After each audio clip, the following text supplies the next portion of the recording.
5분 말씀. 오늘 제목은 애통, 곧 구속의 은혜에서 나온 건강한 죄의식입니다.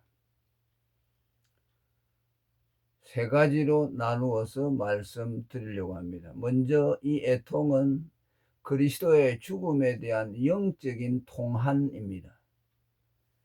애통은 죽음에서 연유한 단어입니다. 원래 누가 죽었을 때 갖는 슬픔을 애통, 모운이라고 하며, 그리스도인들은 예수 그리스도의 대속의 죽음에 대해 갖는 통한의 마음을 뜻합니다. 우리가 예수를 믿는다는 말은 예수 그리스도의 죽음을 자기 죽음으로 받아들인다는 뜻입니다. 죄를 알지도 못하신 하나님의 아들 그리스도가 벌레보다 못한 나 같은 죄인을 위해 죽으신 것을 생각할 때 일어나는 통렬한 감정입니다. 그리고 이 애통은 단순한 인간의 감정을 넘은 초자연적인 것입니다. 예수 그리스도의 죽음이 다만 한 인간의 고난과 죽음이었다면 인간의 마음, 감정, 지성만으로도 공감할 수 있으나 그의 죽음은 사람의 몸을 입으신 하나님 아들의 죽음이기에 단순히 인간적 감정과 지성만으로는 알 수 없습니다. 힘겹게 십자가를 지고 가시는 예수님의 모습을 보고 인간적인 연민으로 우는 여자들에게 예루살렘의 딸들아 나를 위하여 울지 말고 너희와 너희 자녀를 위해 울라. 누가복음 23장 28절의 말씀에는 나를 인간적인 연민으로 동정하지 말라는 뜻이 함의되어 있습니다. 오늘 기독교 영화들에서 예수로 분장한 잘생긴 배우가 채찍에 맞고 십자가에 달리는 연출 장면을 보며 관객들이 훔치는 눈물도 그런 류이며, 그런 연민의 눈물은 기독교와 무관합니다. 예수 그리스도의 고난과 죽음에서 하나님 아들의 대속의 고통을 보며 생기는 애통만이 진정한 영적인 감정이며, 이는 오직 거듭난 성도들의 몫입니다. 예수가 사람이면서 하나님 되심은 오직 성령으로만 알려지듯이 사람이면서 하나님이신 예수 그리스도의 죽음 역시 성령으로만 알려지기 때문입니다.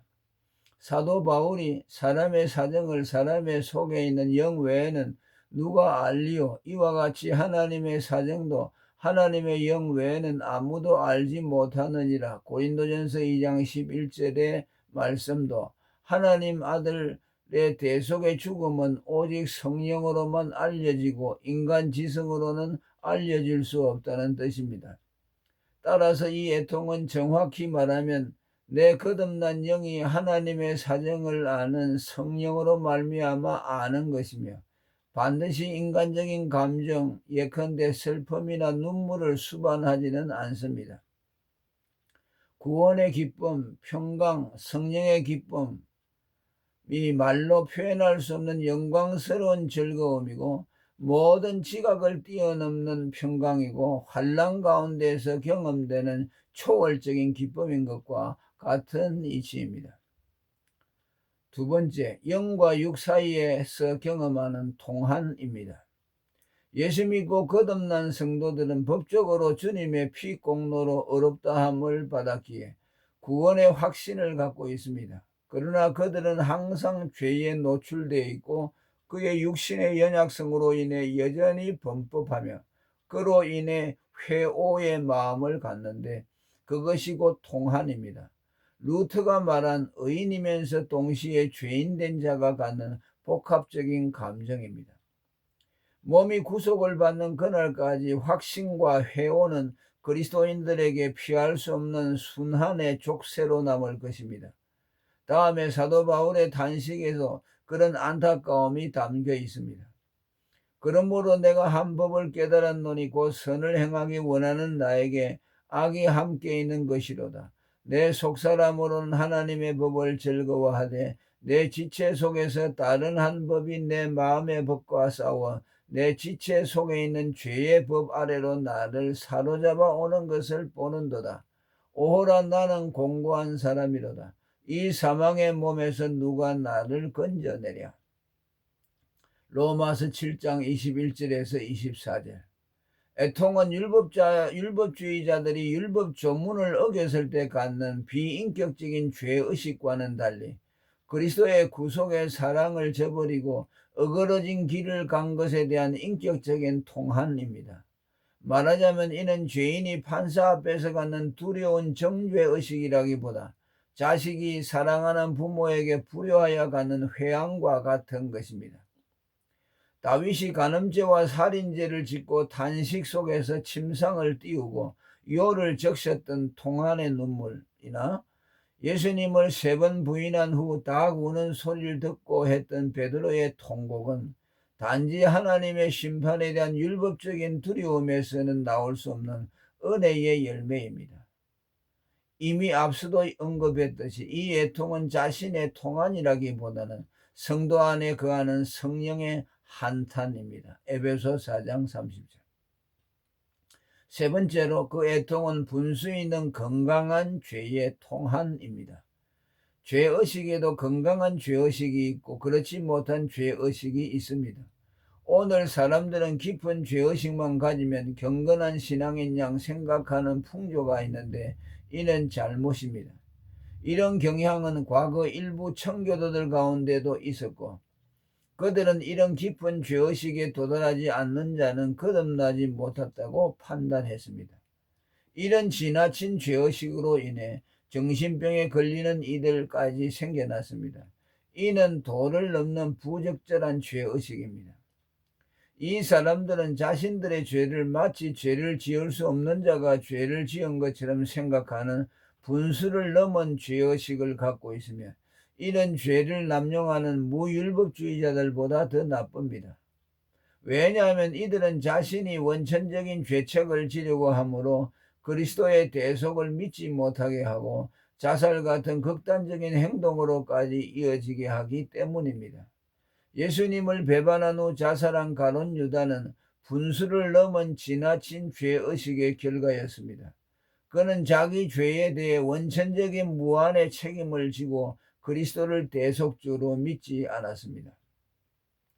생떡적으로 원죄를 타고난 인간이 범하는 모든 죄는 원천적인 죄가 아니기에 죄에 대해 무한 책임을 질 수 없습니다. 죄에 대해 무한 책임을 져야 하는 존재는 죄의 원천자 마귀뿐입니다. 성경이 마귀를 향해 처음부터 살인한 자여 제 것으로 거짓말하고 거짓의 아비라고 지칭한 것은 그가 죄의 원천자라는 뜻입니다. 이런 점에서 애통은 구원받은 성도의 건강한 죄의식입니다.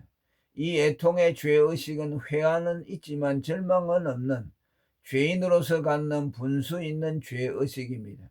곧 자기 죄에 대해 분해하고 슬퍼하는 애석의 감정입니다. 다윗이나 베드로가 가룟 유다 못지않은 중죄를 범했음에도 그들이 분연히 일어설 수 있었던 것은 그들이 분수 있는 건강한 죄의식을 가진 때문이었습니다. 다윗의 고백에서 보듯이 그는 자신이 모친의 죄 중에 잉태되어 죄인으로 출생한 생떡적 죄인이고 그의 죄는 무지한 상태에서 범하는 원천적인 죄가 아님을 알았습니다. 나아가 죄의 궁극적인 해결자는 하나님이시며 하나님이 그의 죄를 사하시면 죄는 해결된다는 것도 믿었습니다. 시편 51편 4절. 사도 바울 역시 다윗과 마찬가지로 자신은 생떡적으로 죄를 피할 수 없는 죄인임을 인정하고 과도한 죄의식에 빠지지 않았습니다. 이제는 이것을 행하는 자가 내가 아니요 내 속에 거하는 죄니라. 내 속 곧 내 육신에 선한 것이 거하지 아니하는 줄을 아노니 원함은 내게 있으나 선을 행하는 것은 없노라. 내가 원하는 바 선은 하지 아니하고 도리어 원치 아니하는 바 악은 행하는도다. 만일 내가 원치 아니하는 그것을 하면 이를 행하는 자가 내가 아니요 내 속에 거하는 죄니라. 로마서 7장 17절에서 20절. 바울의 이 고백은 그로 하여금 자신의 죄를 정당화하거나 남용하는 핑계거리가 아닌 자신은 죄를 피할 수 없는 생떡적인 죄인의 운명을 말한 것입니다. 네 번째, 애통하는 자가 받는 위로입니다. 세상에는 슬프고 불행한 눈물이 있고 복된 눈물이 있습니다. 슬프고 절망적인 눈물은 하나님 없는 자들이 흘리는 비애의 눈물입니다. 그 중에서도 가장 비통한 것이 소망 없는 불신자의 죽음입니다. 예수님 당시 이 소망 없는 죽음의 슬픔을 더 극대화하기 위해 초상집에서 헌화자를 세우는 풍습이 있었습니다. 그들은 직업적으로 초상집에서 우는 일을 하는 자들로서 슬픔을 고조시키기 위해 가장 정성스럽고 비통하게 울었습니다. 예수님은 초상집에서 헌하는 무리를 물리치셨고 이를 통해 그는 인간의 절망적인 슬픔을 동의하거나 위로해 주지 않는 분이시며 오히려 절망적인 슬픔을 추방하러 오신 분임을 가르치셨습니다. 이런 예수님의 행동은 정신의학적으로 공감되는 부분입니다. 정신과 의사는 정신이 건강치 못한 자들에게는 연민의 감정을 금하게 하고 심지어 기도와 독경까지도 금지시킵니다. 이는 그런 행위를 통해 스스로를 더욱 비탄과 절망에 빠뜨려 그들의 병세를 더 깊게 하기 때문입니다. 하나님의 동의를 받지 못하는 또 하나의 눈물이 있습니다. 곧 자기가 원하는 바를 얻지 못한 것에 대한 원통함으로 흘리는 가인의 눈물 같은 것입니다. 회개하는 자를 받아주시는 하나님이 가인의 눈물 어린 탄원을 받아주지 않으신 것은 겉으로는 그의 눈물이 회개처럼 보였으나 실상은 현세적인 욕망을 정치하지 못한 원통함의 눈물인 것을 알았기 때문입니다. 예컨대 그의 눈물은 거짓된 악의 눈물 같은 것이었습니다. 반면 하나님의 위로가 있는 복된 눈물이 있습니다. 그것이 바로 애통입니다. 거듭난 성도가 그리스도의 죽음에 대해 갖는 애통으로 이는 성령으로 말미암은 것입니다.